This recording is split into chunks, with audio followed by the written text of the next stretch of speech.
One's ready. Go!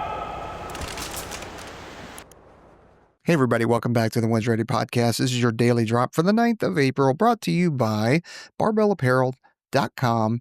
Check them out. They have Havoc polos, ultralight Havoc polos, jeans, chinos, joggers, which are all stretchy and ready for you to take them out onto the range or go hiking, or if you need to dress casual or dress up smartly and look sharp, they have you covered. They have workout shorts, graphic tees, polos, dress shirts, everything that you possibly need to make sure you are looking tight. All right. Now, I missed you guys yesterday on the news, so I do apologize for that. And if you're new here, this is the news that gets curated from public affairs and then pushed out to all the Air Force commanders and chiefs. So I have condensed these, or rather I've used AI to condense these because each one of these is like full-on articles. And then I'll kind of give you an insider take if I have it, or maybe my opinion on it. So, all right, first, this is joint news. Defense Secretary declared that the U.S. will reclaim control of the Panama Canal from Chinese influence, strengthening ties with Panama. Panamanian officials denied excessive Chinese sway, but recently exited China's Belt and Road Initiative. They probably got screwed over by China's Belt and Road Initiative because that was a complete shit show. And if you're tracking anything that they were doing, like, it was an ugly, ugly business. And the fact that they would trick countries into buying in on it was a big deal. So, and also we should have never given up the Panama Canal anyway. That was a really dumb decision. Anyway. All right. Next Ukraine meeting. Defense Secretary will attend the next Ukraine Defense Contract Group meeting virtually despite European preference for an in-person presence. This follows his in-person attendance in February, where the UK took the lead. Whatever. Yeah. Ideally, you want to show up in person, but man, we can't show up to everything. He's one dude. So, next, F-35 costs. The F-35 Joint Program Office clarified that the $2.1 trillion with a T, cost covers nearly a century of expenses, including procurement, upgrades, and fuel for 2,500 aircraft. This long-term figure reflects inflation and the program's vast scope, addressing frequent media scrutiny. Yeah, I bet they got out in front of this and tried to squash it when you have other countries that are saying, oh, this is too expensive for us. And people start seeing the price tag of these things and seeing $2.1 trillion, because that's an insane number.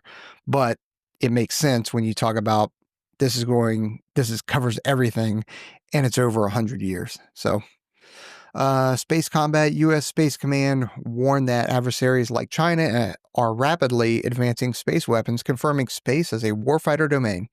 They emphasize leveraging commercial space for sustained maneuver, offering a strategic edge over opponents.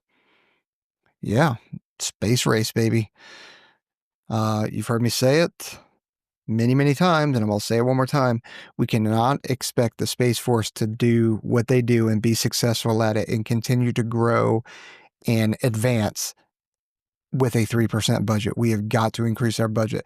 Hopefully, with this new $1 trillion budget that is proposed for fiscal year 26, hopefully that gets approved and we can increase their budget and cut some of the armies, because it's insane. Next, space experimentation. U.S. Space Command is using experimentation to develop critical capabilities like missile tracking and space awareness. The command has invested $19 million in contracts and adopted rapid testing to tailor commercial solutions for military use. Good. We've got to integrate more commercial solutions to this, because government can't do it all, and the government's inefficient and has a lot of red tape. So using the private companies and commercial companies to actually advance is the way to go. Hence SpaceX, Blue Origins, Firefly, etc., etc. Next, orbital interceptors. The U.S. Space Force stressed the need for orbital interceptors to ensure U.S. space superiority, prioritizing integrated space fires. Despite China's rapid space advancements, they remain optimistic about avoiding conflict and advancing exploration. Again, going back to the 3% budgetary constraints that they have. Next is troop levels. Jennifer Christopher Cavoli recommended maintaining current U.S. troop levels in Europe, a stance held since Russia's 2022 Ukraine invasion. EUCOM plans to relocate personnel from Poland to other sites to optimize resources and reduce costs. Cool. Like, right on, man. NATO leadership. The Defense Department has no intention of giving up the Supreme Allied Commander Europe role, according to Catherine Thompson. General Christopher Cavoli, the current SACEUR, or Supreme Allied Commander of Europe, opposes any troop drawdown, reinforcing U.S. commitment to NATO. Of course, in Europe, you're going to be saying that because you're so worried about Ukraine. I am less worried about Russia, and I'm more worried about the Pacific because it's such a vastly larger area, and it's a more challenging area as well when it comes to tactical and operations for the military. Ukraine F-16s. General Christopher Cavoli reported that Ukraine's F-16s are flying daily missions against Russian targets, with more aircraft and pilots in the pipeline from European allies. Despite heavy Russian losses, their armored systems are being replenished at a steady pace. Ukrainian F-16s, not American F-16s. I hope that is in fact true. All right, this is Air Force news.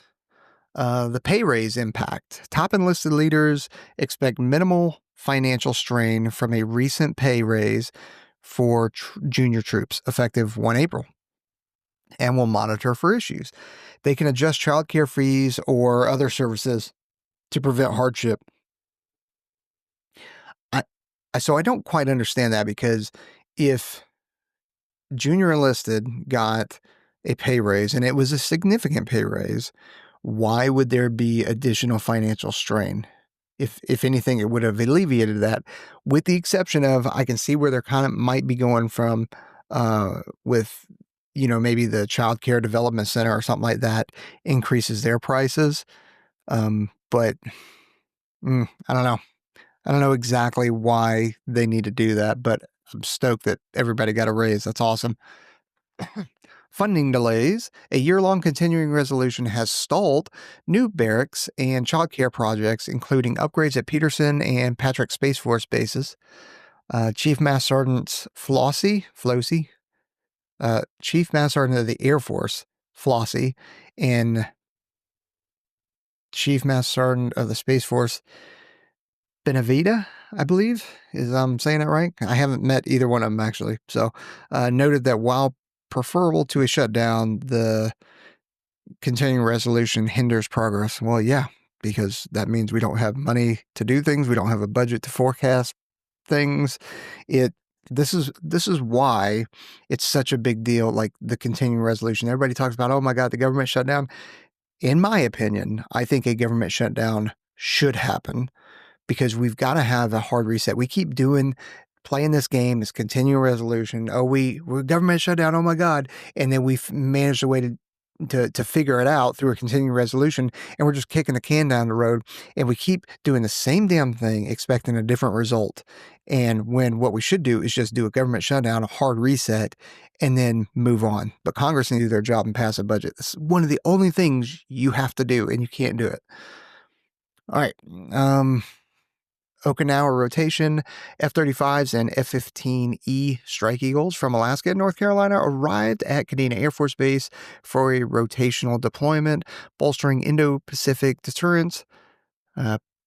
Permanent F-15EX fighters are slated to arrive next year, reinforcing regional readiness. So basically, we're using F-35 and F-15E Strike Eagles to cover down on that gap from losing the F-15C over in the Pacific.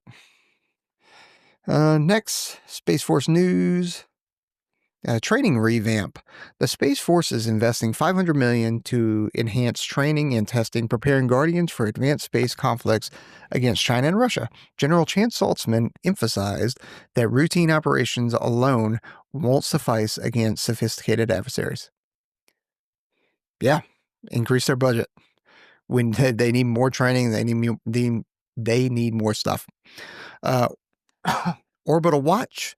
The Space Force's Orbital Watch program will share unclassified threat data with commercial operators starting with quarterly updates in its beta phase. Colonel Richard Kinsley noted plans for a secure portal to enable two-way data exchange in the future. Cool. I'm so far out of my league reading some of this Space Force stuff. For those of you that actually understand this, it's got to be hilarious. And for those of you that are just as lost as me, just bear with me. GPS launch. The Space Force aims to launch the GPS-3 SV-08 by late May on a SpaceX rocket, accelerating timelines beyond the 5-month prep for the SV-07. Colonel Andrew Minsher praised the mission's rapid collaboration and M-code enhancements.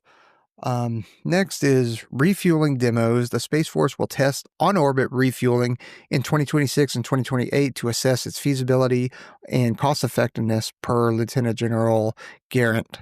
Man, dude, think about that.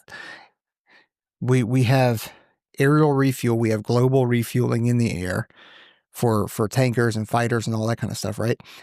Now think about we're actually able to refuel things in orbit, space vehicles in orbit. That's wild, because some of these vehicles, the only reason that they don't work anymore is because we're not able to maneuver them in space. So they don't do much good for us. Whereas if we can actually refuel it now, man, we get extended life out of that, which is fantastic. Let's see, what else? So this is of interest. It's not necessarily specific to any one thing, but it's of interest.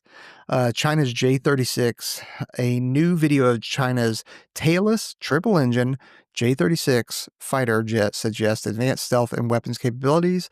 Expert note its design could challenge U.S. air dominance, sparking discussion in military aviation circles. Now, I am not one that scoffs. I try to never underestimate my enemy, or my competition, rather.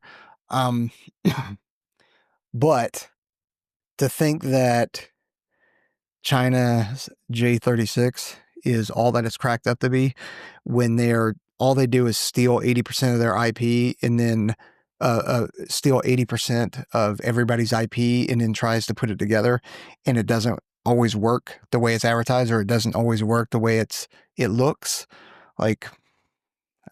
It becomes an issue, and China is oftentimes boast themselves up, but it's really a paper tiger.